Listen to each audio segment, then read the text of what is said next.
going to help you just to rest your brain a little bit in terms of the numbers that we saw on the screen and all the graphs flying ahead of front of us there. However, going to now ask and welcome our next speaker, and basically it'll be about a road to leadership, women in agriculture. So I'm going to invite Dipho Ntuli, who many of us know as Ma Ntuli.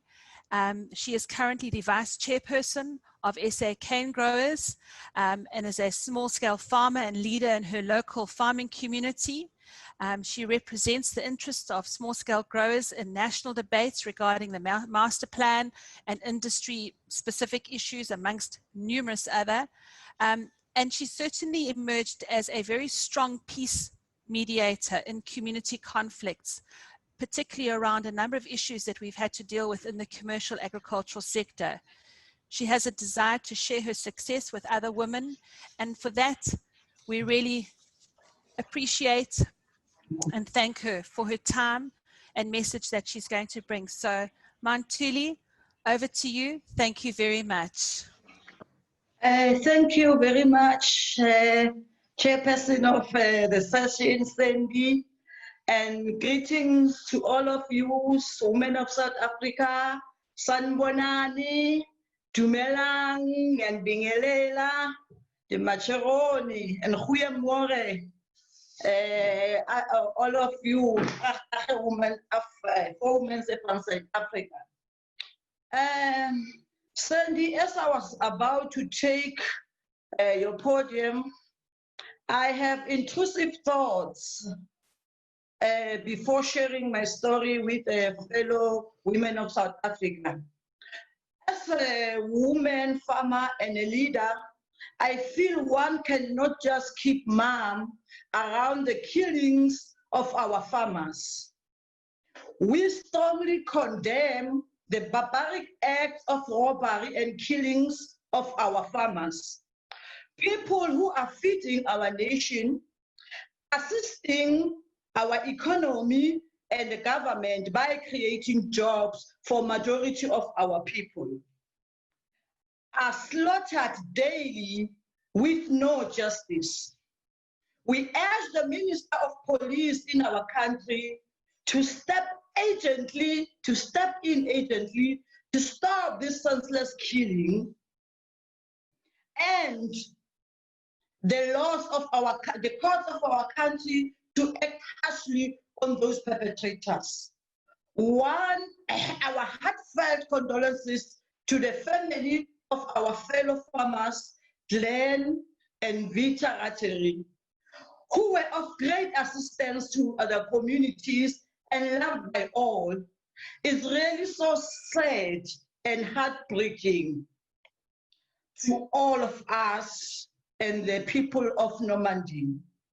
Let their souls rest in eternal peace.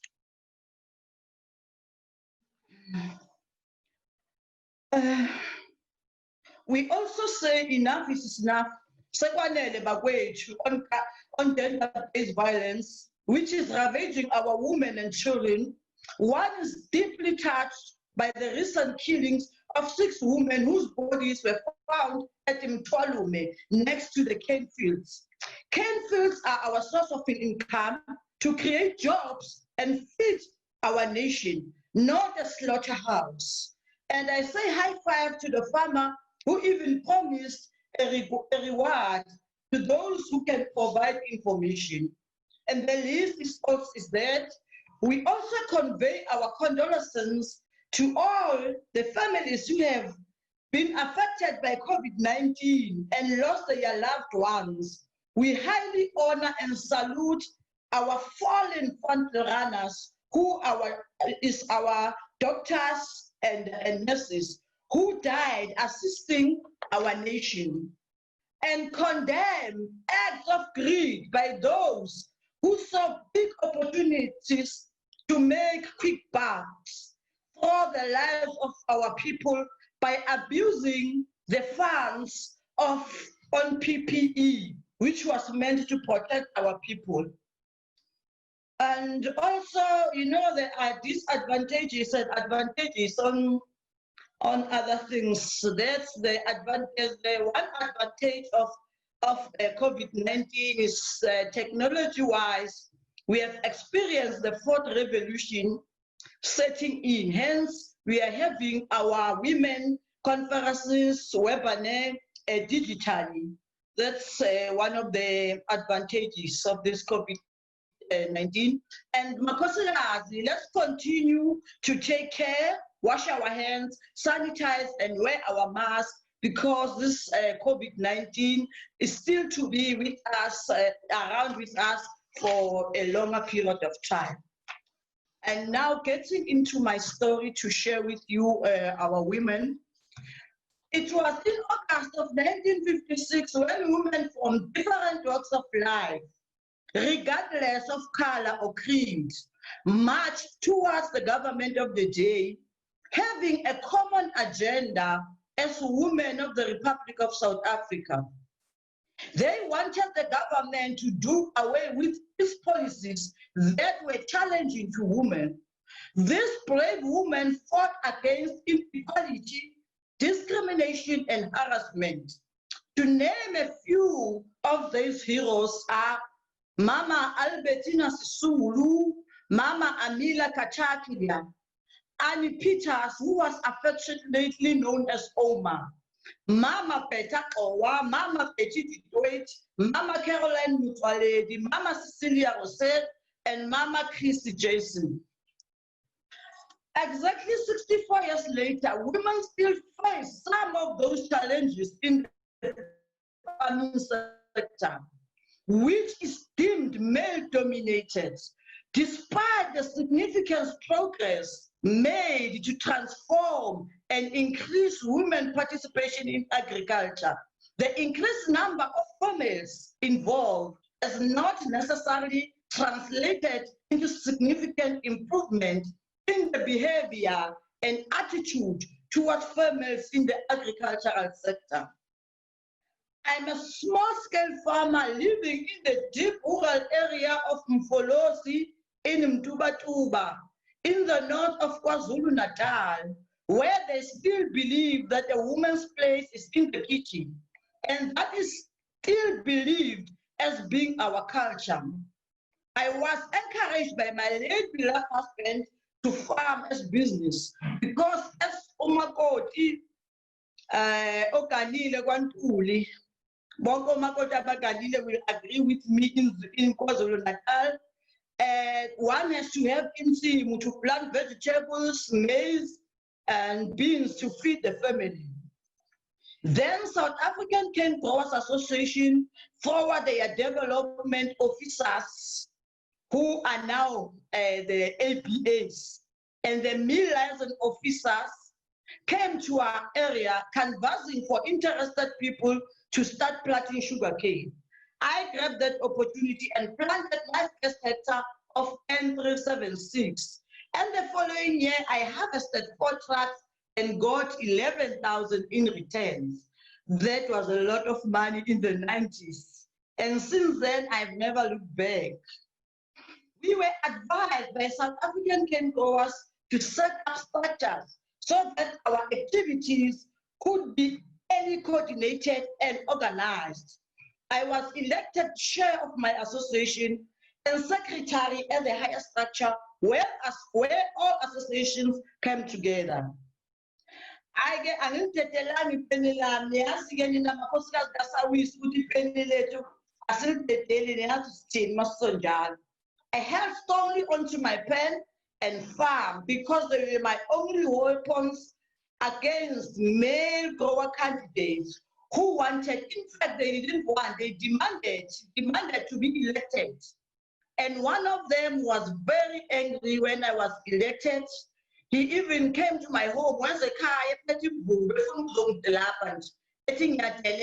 felt that I had badly influenced farmers to elect me. West part, I was a woman, so start up is so I won't have enough time to take care of the growers, since my cultural duty was to babysit and cook in the kitchen. Thankfully, my fellow growers protected and supported me, and hence I was nominated to South African Cane Growers Congress in 2016. The Congress nominated me to the board in 2018. I was elected first time Vice Chair of South African Cane Growers and the Chairperson of the Stakeholder Engagement and Communications Community. South African Cane Growers Association believes and supports women's empowerment. The information, knowledge, and experience I gained at local government as a councillor also assisted me to make a bigger contribution. I worked closely with the communities, mostly women and children, who are the poor of the poorest.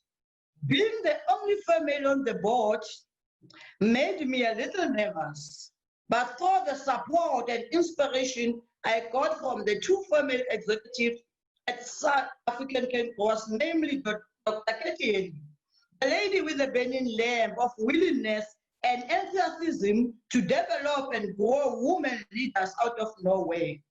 This amazing woman armed with the highest academic qualifications you can imagine of. It's not afraid to dirty her hands and shoes. As Nibang on the man says and a hand the favorite plus. As long as that will develop and better one from what one was yesterday. Then there's this other angel of ours, our accountant, Olivia Moore. For this woman, I've been inspired and believe that together as women, we can conquer the world. Put her down syndrome. When our woman, one of our women is there up top, when we are here at the bottom, like to pull her down. No, that is not good. Because once one of us has been nominated to be up there, sizoqala thina koqala thina sithi hey uphethwe kanjani lo ngobe nje mubi, and all paint her with all the ugly pens in the world. And most of the time we are being used by men to fight one another. Thus we are divided and we will end up electing the men to positions of power because we are not united. We are here on our masses as women, but if a few men can come in and join us here in this webinar, and we have to elect for a certain position, we will be the first ones of women to sideline our competent and capable women electing a man. I think we must not agree to be divided as women. Even at our homes, we are constantly reminded that we are not leaders. Wherever you are living, even in some communities, this syndrome still exists. You will always be reminded that, hey, wait a bit when giving advice. This is not cane growers. This is not wherever you've been deployed to control us. We should display our leadership with humbleness, respect, and dignity. We as women leaders must take a stand against corruption. We must be incorruptible. We should say big no to this disease of corruption, which is crippling our country's economy. Especially we women from rural areas, we should not allow criminals or vultures in this instance to enrich themselves in our names, approaching government departments and financial institutions with the pretense of representing us as women under the guise of the Black economic principle. Singabalimi besifazana bebalela insundu, siphosela umnyango wezemfundo inselelo ekuthaneni izifundo zezolimo ziqale emazingeni aphansi ezikoleni jikelele. Izingane zifundiswe ngokubaluleka kwezitshalo nezolimo ugcizelela ukuthi emkhakheni wezolimo kunamathuba okuzithuthukisa kanye nokuzimela, ikakhulukazi ukudala amathuba omsebenzi, silekelele uhulumeni wethu njengoba nesimo somnotho siyintengentenge. Thina njengembokodo esimkantshubovu kulo mkhakha simemelela sibuye sigqugquzela abantu kuzo zonke iy'nkalo zezwe lethu elihlekazi iNingizimu Afrika ukuba masisukume sakhe ngokubambisana siqhakazise izwe lethu ngokubuyela sidle koludala silime. Ikusasa elihle eliqhakazile lisezandleni zomuntu wesifazane. Future is family. Halala makhosikazi, halala omandla. I thank you very much. That's the end of my story. Sandy and all women of South Africa. I thank you. Oh, what does one say after that message? Thank you, thank you, thank you. Wow. I see there's a few nominations for you for president for South Africa. So I think if I had to ask on my poll right now to vote for president, I think you would take it. But thank you for that amazing and inspirational speech that you've shared with us this morning. I want to thank you for honoring our fallen farmers and workers in agriculture. Yesterday was in particular a very, very painful and difficult day for many of us as we learnt of friends, family, leaders from our Norman Dean area that were slain on Saturday evening. So thank you for honoring them, and yes, we need to stand together. We must be united and not divided in our approach. And you mentioned humble, respect, dignity. And I think as women, those are the attributes that we need to hold dear to us. We must not allow ourselves to be distracted from our destiny. Be calm and farm on. Thank you for such an inspirational speech this morning.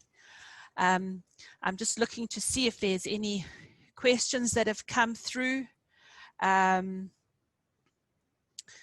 I don't see any specifically for Ma'Ntuli this morning, but I just want to thank you again for that truly inspirational speech that you've brought us today. Thank you from my bottom of my heart for your time. I'm going to move on to our next session, and I'm going to ask our ladies in my office to run our first poll. If we can, Tegan, if I can cross over to you there. And we've got a little poll in front of you. This is just to get you started. Do you believe you're a powerful woman, awesome woman? And again, repeated in Zulu. Just click on your answer there, give us a response. We'll close the poll in a second. We've got 26, 36, 40% nearly voted today. Just want to do this as a little test. Okay, everybody see that you can answer right. So just click on what your response was, and we're at 60%, and 98% of our women are saying, yes, I believe I am powerful, I am awesome. Thanks, Tegan. So the next question that we have, yeah, there we go, our results. I'm going to ask Tegan to put up our first set of questions. Please just take the time, have a look at the question. It will be coming up in a minute. Right, there's our next set of questions. Just click on your response and you can move on to the next question. I think we've got 3 or 4 questions in this first poll.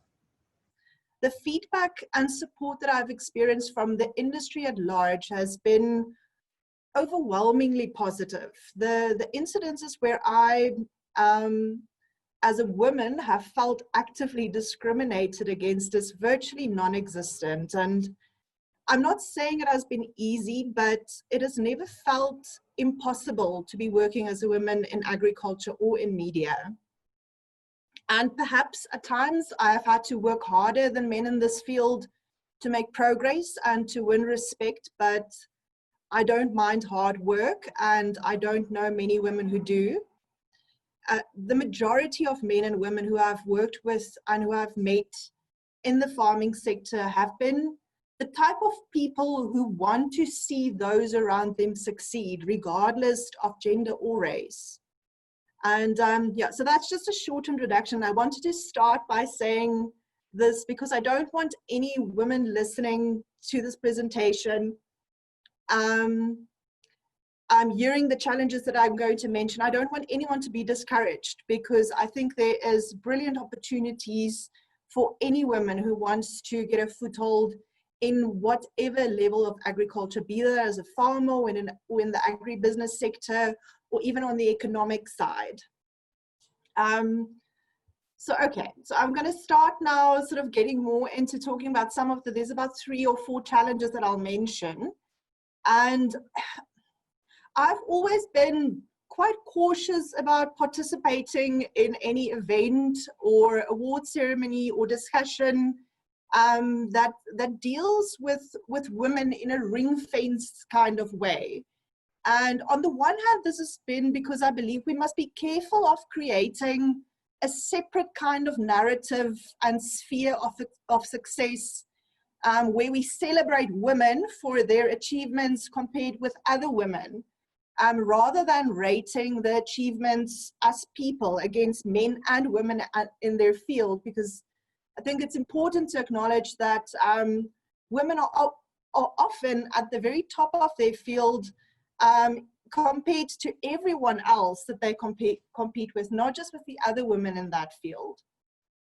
Some of you might know that television series Fleabag by Phoebe Waller-Bridge, and in one of the episodes we're introduced to a character played by Kirsten Scott Thomas, and she wins this award for the best women in business. The conversation that the characters have after that sort of just reveals how patronizing and even embarrassing it can sometimes be for a really accomplished woman to be celebrated sort of in this, as I said, in this ring-fenced way with other women, instead of, just generally in the field in which they specialize. Kirsten Scott Thomas' character described this as a subsection of success, or the children's table of awards. And it is this sentiment which makes me cautious about participating in women's events catered specifically for women, and then, even more so, especially during August, when it seems like just about every organization and every company and brand wants to do some marketing exercises around Women's Day, and which has now become Women's Month. So the point there being, let's be cautious about falling into the trap of letting those initiatives that we launch or pursue to empower women and to give them a platform, to let that turn into events and narratives that further sideline women. But then I want to also just acknowledge that the discussion that we are having today, and all of the discussions that I've had during August and in which I've participated, where we've discussed women in agriculture and in leadership, are important. They are crucially important, and they do serve a purpose, because I think they really do help us to understand what those challenges are that pertain specifically to women. And we need to know that, because we need to know how to react to that then, and then also to recommend how do we go forward, how do we get rid of those challenges that maybe affect women specifically. So I really want to commend Kwanalu and SA Cane Growers for this initiative. One of the challenges I think women do face in the farming sector is representation. And a forum such as this one that we are participating in now, alongside with Kwanalu's larger Women in Agriculture platform on their website, it does achieve that representation that we're seeking by showing that although probably still in the minority, there is female representation on all levels of agriculture. So I'm going to jump forward now. So I started talking about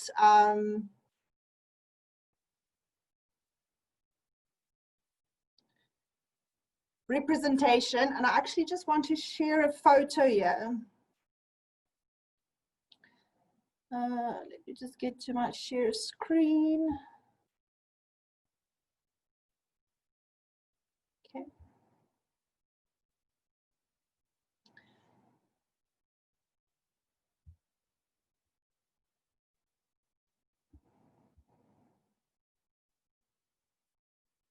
Sorry, I'm just going to try that again.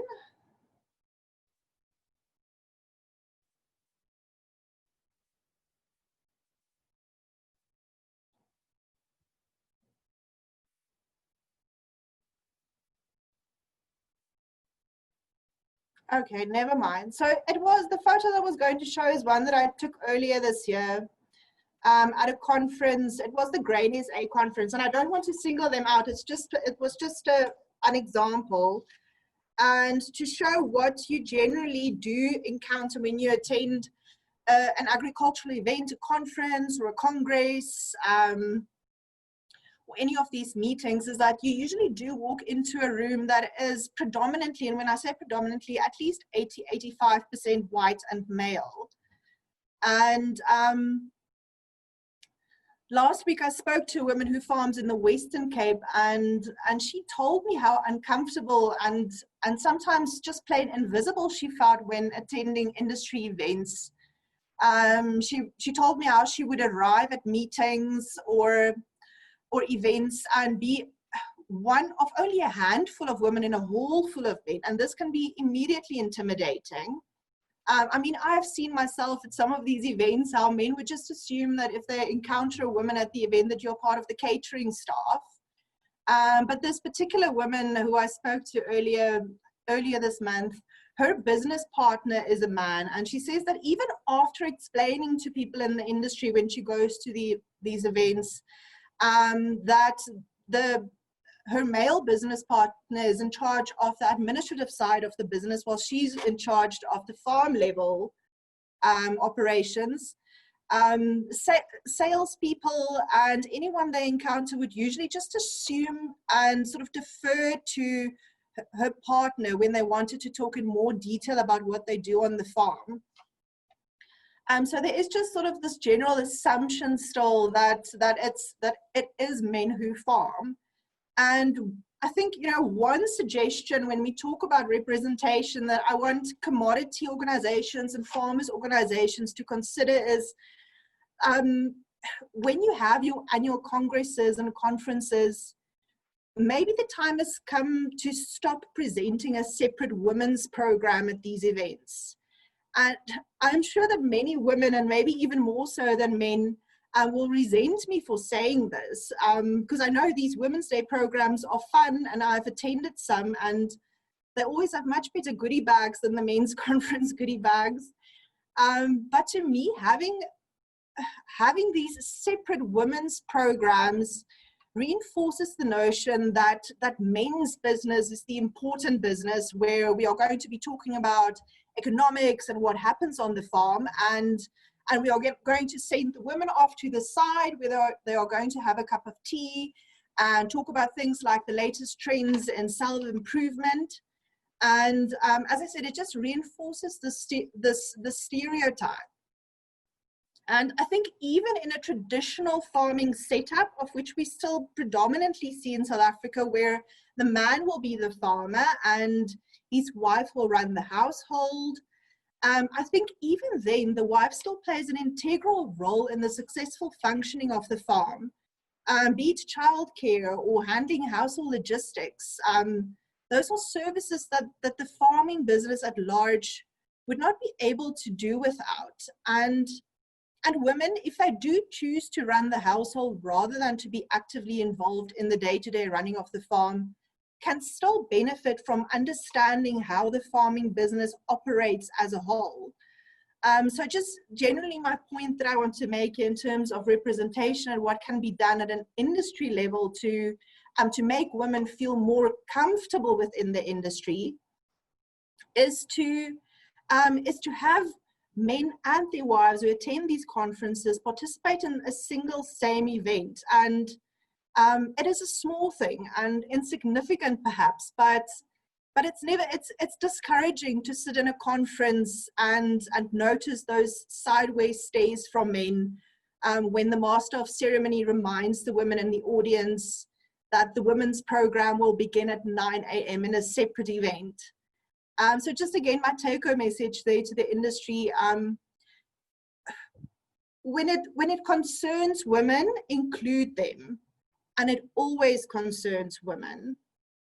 And then to move on to the second challenge that I want to discuss, and that is the capacity and the appetite for risk. And this is more specific to those women who do want to farm and who do want to follow a career in agriculture. So this is something that I've picked up in conversations with women and about women following careers in agriculture, but it would equally apply to any business industry, I suppose. And that is just that women tend to be more cautious and more risk averse than men. For example, when it comes to taking out loans to use as capital to start or to grow a business, women tend to be more conservative in terms of the amount of credit that they will take out.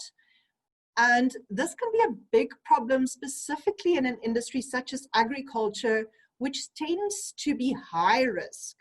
At ground level, farmers face constant risk, and you never know for certain if conditions will turn out favorably and if the investment that you put in the ground through seed and fertilizer, if that will ultimately yield enough to pay back your production loan, never mind make a profit. And I had an example earlier this year. I'm busy studying a degree through WITS, and now that since we've been in the lockdown, we've had to do our tests on an MCQ basis online where they do negative marking, which means that if you answer a question incorrectly, you lose a certain amount of marks. And we actually discussed a research paper in class which found that women students tend to fare far worse than male students when negative marking applies in these multiple choice questionnaires, because they just tend to trust their gut less. So when they're not 100% sure of an answer, they'll just not answer, where the men, even if they only have about 80% confidence in their answer, they'll risk it. Which just again shows that women really need to start backing themselves more, having more faith in themselves, and develop this greater appetite for risk that will see them taking bigger chances on themselves and their careers. And there might be an element to this where financial institutions on their part might have some bias in lending patterns, but mostly I think this is a challenge that women need to address themselves through introspection. It is a good thing to be cautious, especially in the economic times that we're living in today. But it becomes limiting if you are so cautious that you never take a chance on yourself. The good news, I think, is that we can develop an appetite for risk. Start small. If you want to begin a business, if you want to start a farming enterprise, a home enterprise, start by doing research so that you've got confidence in the type of business idea that you want backing for. And then, and start from there and grow from a small business. But in any business or career, you are going to arrive at a point where you're going to have to make a huge leap, one that you are not going to be comfortable with and that you are probably going to be afraid of making. But hopefully by then, you will have many achievements and successes already in your past and in your career that you can look back on in order to give you the confidence to make those big leaps that will really take you to the next level in your career. And then again, to just bring this back to a practical level, I think that what we can take from this is that if you do want to do professional development specifically for women within your organization or within your business, then perhaps focus on training that will deal with understanding risk and also help women to develop a greater appetite for risk.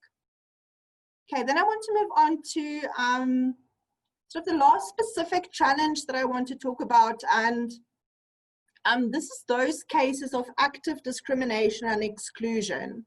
So according to some research done by the United Nations Food and Agriculture Organization, in many societies, laws, tradition, and access bar women from owning and inheriting land. In sub-Saharan Africa, we see that females hold less than 20% of total agricultural land holdings. And furthermore, where women do hold land, their plots are generally smaller, of inferior quality, and with less secure land rights than those held by men. And this is a problem that many women in agriculture in South Africa will be able to identify with. In the land reform and transformation space, there is in general a challenge in affording the beneficiaries of land reform with secure tenure rights and ownership of land. And this can particularly affect women who live in farm and communal areas. So just last year, I interviewed a woman who farms on communal lands in Limpopo, and at the time she had access to about 28 hectares of land that she was farming. But as she said, her challenge was that she did not own the land and had no guarantee from one season to the next that she would continue to have access to that land, that same tract of land, or any land for that matter. And because she farms on communal land managed by a communal property association, she is at the mercy ultimately of the chief. And she said that she had applied to the communal property association for a permission to occupy certificate, but this was not granted. And in addition, because she does not own the land or have secure tenure to the land that she farms, she's unable to provide collateral when applying for production loans or when she wants to invest in capital expansion. All she really has is the crops that she plants, and if she loses that crop due to drought or disease, she does not have any other source of income that she can fall back on, and whatever profit she invested from the previous year's harvest will also be gone, which means she won't be able to plant the next season. So I believe the issue of access to land and the awarding of ownership or long-term leases or some other form of secure tenure is perhaps one of the most important issues that we need to deal with in South Africa, specifically when it comes to women's right to and access to land in communal areas. The reason why we need to start with land when we talk about empowerment specifically on the farming level is when we want to focus on empowering women in the farming space.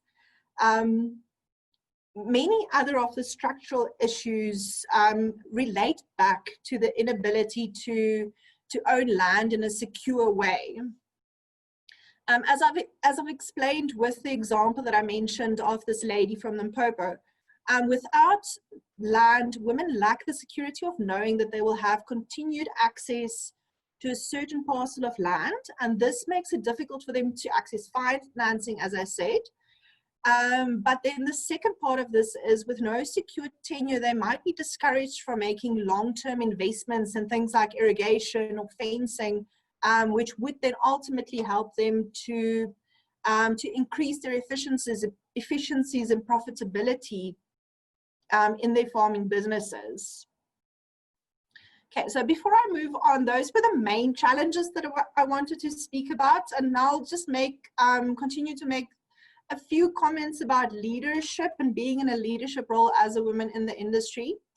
But before I get to that, I think it's important to also mention how safety and security threats may deter women from following a career in farming. So some of the other speakers have already mentioned this and alluded to this fact. The farming industry often asks what it should do to attract more women and more young people to follow a career in agriculture. And the truth of the matter is that our rural farming communities, like so many other parts of South Africa, are not safe spaces. I grew up on a farm in northern KZN, and I've often wondered whether I shouldn't go back to the farm and join my dad in the business and take over the farm ultimately. But the main reason why I will not feel comfortable doing this is that the idea of living on a farm on my own as a woman, it honestly, it just frightens me. I just won't feel safe. And I think many women who might otherwise have considered a career as a farmer might be deterred by this same issue. So as a country, ensuring that this basic need of being able to feel safe on in your own house, it really does need to be at the top of the agenda for us as a country. Okay, just some quick comments on leadership. So the one thing that I've learned, and this is not just in terms of leadership, but in terms of following a certain career path and attaining whatever level of success you strive to, is that as a woman, you shouldn't wait for someone to give you the permission to follow your dreams and to achieve your goals. If there is something you want to do, start doing it. And I often get young women who want to start writing, who want to become journalists, and they say, how do you start? Well, you start by writing. And it is the same thing for farming or for any other career. If there's something that you want to do, start doing it, because we've got such a high unemployment rate. Opportunities are scarce, except if you make them for yourself. So don't sit around and wait for those opportunities to come to you. Start and create them for yourself. And again, as I said earlier, it might be women don't want to take those same level of risks sometimes that men allow themselves to take, but I think we need to start trusting in our own abilities and create those spaces and opportunities that we need to create them for ourselves. And then the second thing is, don't underestimate how hard you will need to work. Be mindful of the fact that achieving success in anything will require some measure of selfishness in the way you choose to spend your time. Success is a high opportunity cost, and you pay for it, for example, in time that you don't get to spend with your family and that you don't get to spend with your friends. And in my experience, society is still much more understanding of men who choose to pay this price than they are of women. So as far as this is concerned, it will help a lot if we can encourage each other as women to have fewer opinions about how other women, or any person for that matter, should be living their lives. And then the third thing is, don't get stuck in the planning phase. And this relates back to not wanting to take a risk. So some of the women that I've worked with, I've experienced, and I'm sure this can be true for men as well, can be so overly cautious that we spend too long planning instead of just starting to try and do something, because we do learn through experience. So if you are never going to go over to action and to do the things you want to do and to make those mistakes, it's just going to delay your career, and you are going to take a much longer time to get where you eventually want to than if you had just started doing something. And one of my favorite speakers is the Franciscan monk Richard Rohr, and he says this thing that you cannot think yourself into new ways of doing. You have to live yourself into new ways of thinking, which just means you need to just start. You just need to get going, and you are probably going to make mistakes along the way, but that's fine. Then learn from them and just go on to the next challenge. And then another thing is to always keep learning. For me, it's so important to to have lifelong education. The working world is changing so fast, specifically in agriculture. There's new technologies, there's new ways of doing things, there's new market demands being communicated every day. So make sure that if you want to be a leader in your industry, if you want to be successful in your industry, you can never stop learning. And I also think learning helps to keep us humble, because if you are reminded once in a while that none of us just turn up one day knowing how to do everything. Everybody starts from not knowing how to do something and then slowly acquire skills. So if you get into the habit of always being busy to learn, then you're also in the habit of reminding yourself that you aren't capable of everything just from the get-go. And then maybe just the last, because I see I'm sort of running over my time now. So maybe a last point on leadership, and that is to not, as a woman, feel the pressure to be any certain kind of female leader. These days, I feel there's sort of this pressure on women in leadership and female bosses to be sort of a specific type of leader that's different from the way that men would lead, and having a more sympathetic approach almost. And there's nothing wrong with that. We could probably do with more sympathy in the workspace, but keep your eye on the fact that as a leader in your industry, you are there to get things done, and don't try and be a type of leader that you're not. Focus on those personality traits in yourself that are naturally strong and naturally helped you to get to where you are today, and find out how you, being the person that you are, can be the best possible leader for a team. I want to finish off by saying that with everything that I said now, I've been very lucky with the opportunities that I've had and the type of support that I've enjoyed in my life and in my career. And I acknowledge and I realize that not everyone is as fortunate as I've been to always have a strong support network in terms of my family and my friends who have encouraged me and who have allowed me to make my own choices and my own mistakes, and who have just wanted me to live my life the way I saw fit. And I think we need to be mindful of the fact that not all women that we encounter would have been equally fortunate in having access to the type of choices that someone that I, for example, have had. So if I can make any contribution as a woman and as a person in media and in farming, it will just be that I would want to help shape a world in which women have the opportunity to make more of their own choices. Thanks. Thank you, Deneen, for your inputs. And you speak about representation and congresses, and I know you haven't been to one of our Kwanalu congresses yet, but I want to tell you that here in KZN, I'm always very proud of the fact that we don't do things like most other provinces and most other organizations. We don't have a women's program because, as you said, we deal with issues together.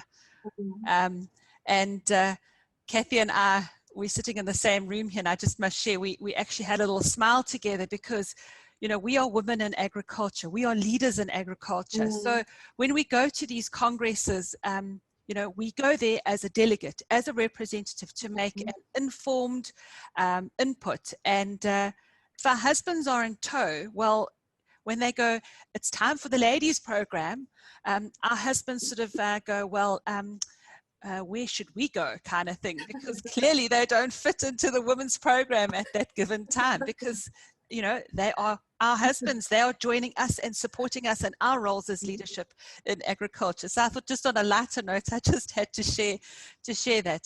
But thank you for what you've shared with us, and yes, we have to back ourselves, take those chances, and you know, it's just so inspirational, and that was our goal today, to talk to people that are in the industry, that have been through struggles, and every one of our speakers today has demonstrated that whilst we have struggles, we can take chances, and we can make a difference.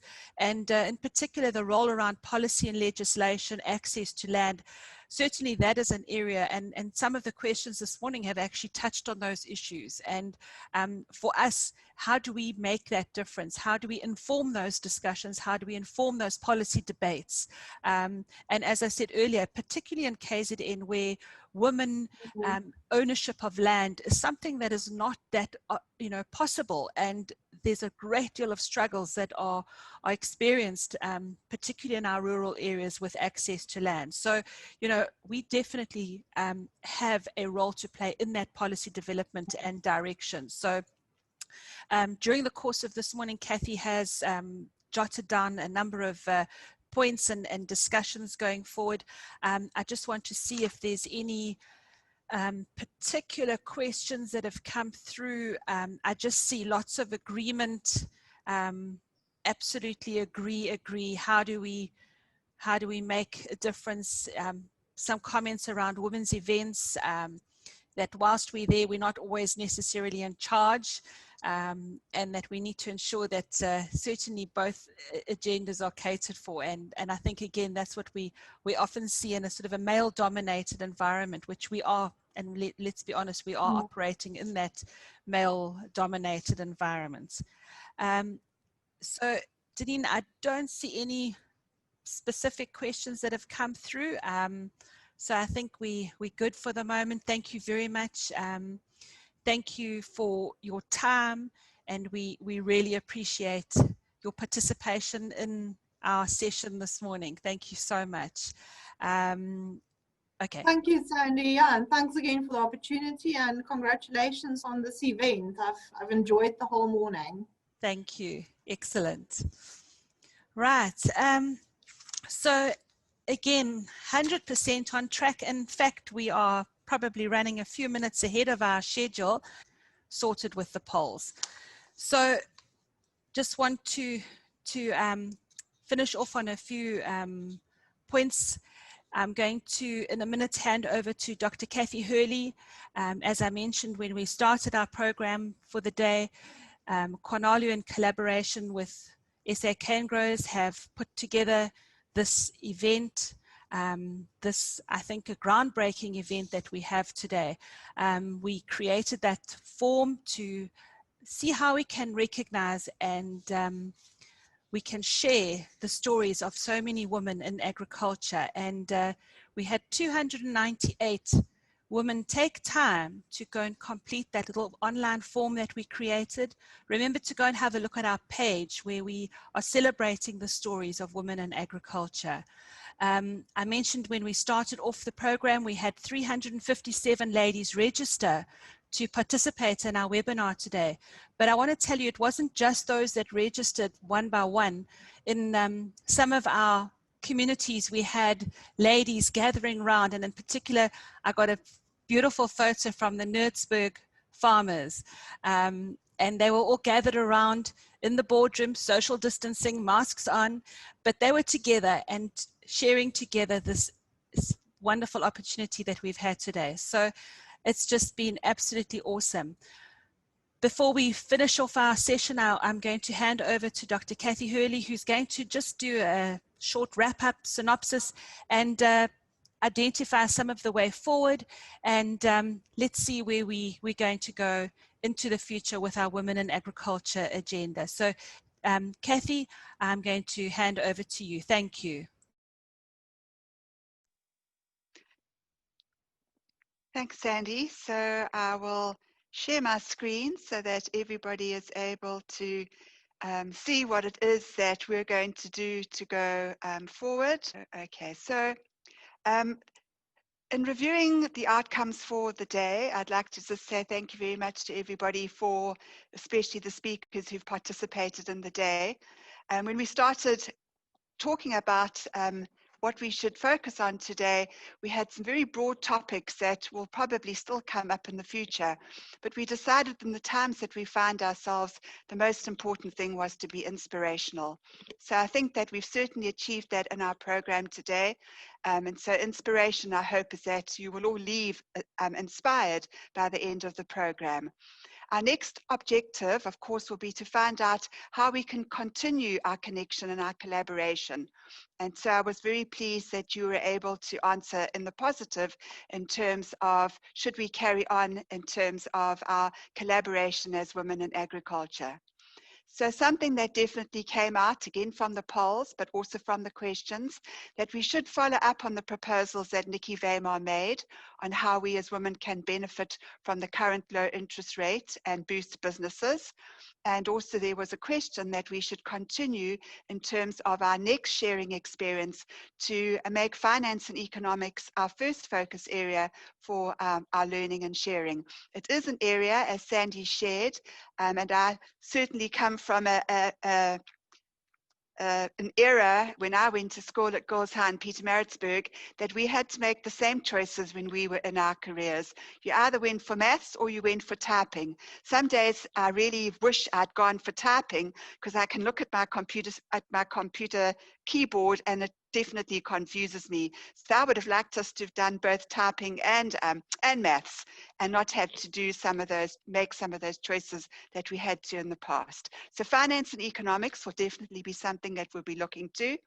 And although in the beginning, many of you didn't answer 100% for policy and legislation.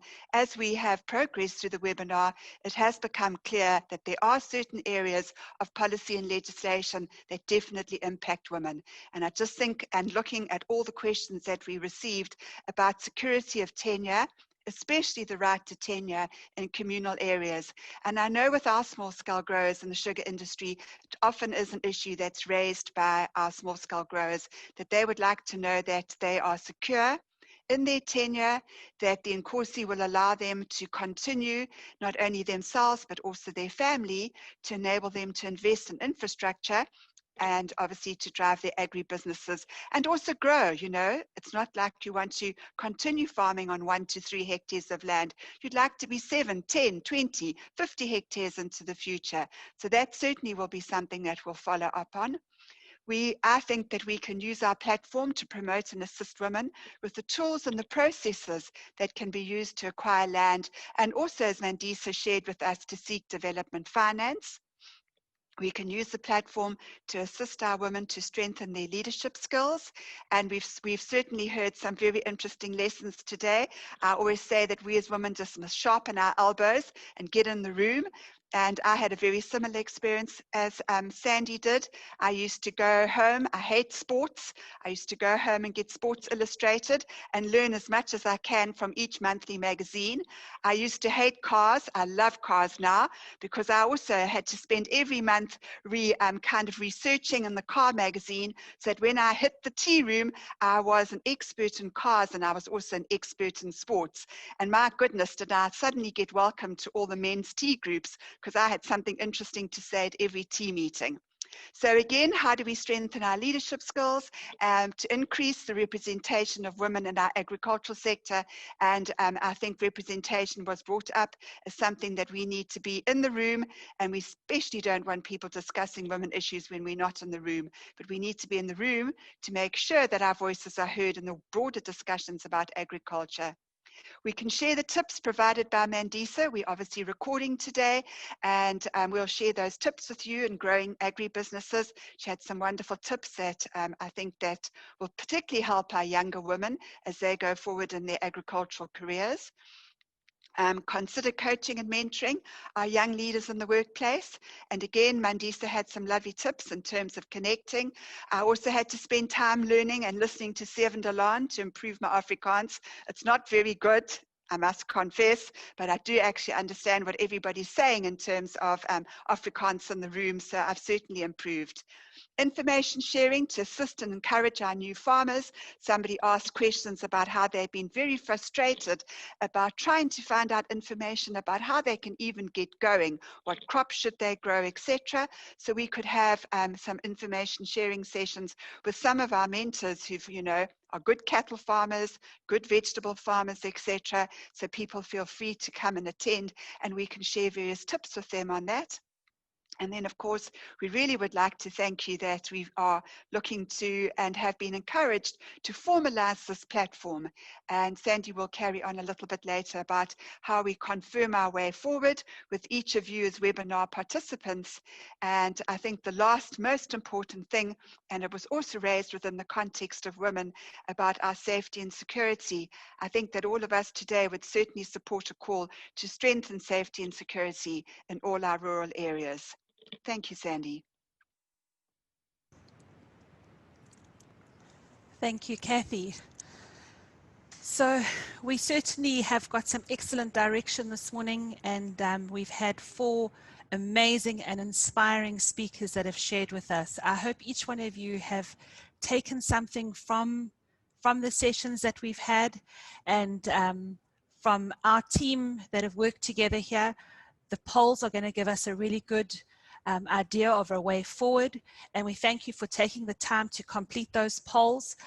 We're very excited about the opportunities that exist, and I can tell you that we're looking at another campaign that we're going to be initiating, and that will be in a little while, and but we'll be particularly focusing on the youth, and some of us might not be so youthful, but I can tell you that we're always youthful in heart, so we are going to also look at how we can ensure and bring together young people and give them a platform and an opportunity to also go and inform policy, legislation, safety and security. How do we make a difference? How do we work together to achieve the objectives of agriculture? And I can tell you there is no doubt that collective action, working together in unity, that is something that we cannot lose sight of. It makes the difference. There's no doubt. We can't each on our own go forward today and try and make a difference. Only through collective management, collective issue management can we work together and make that difference.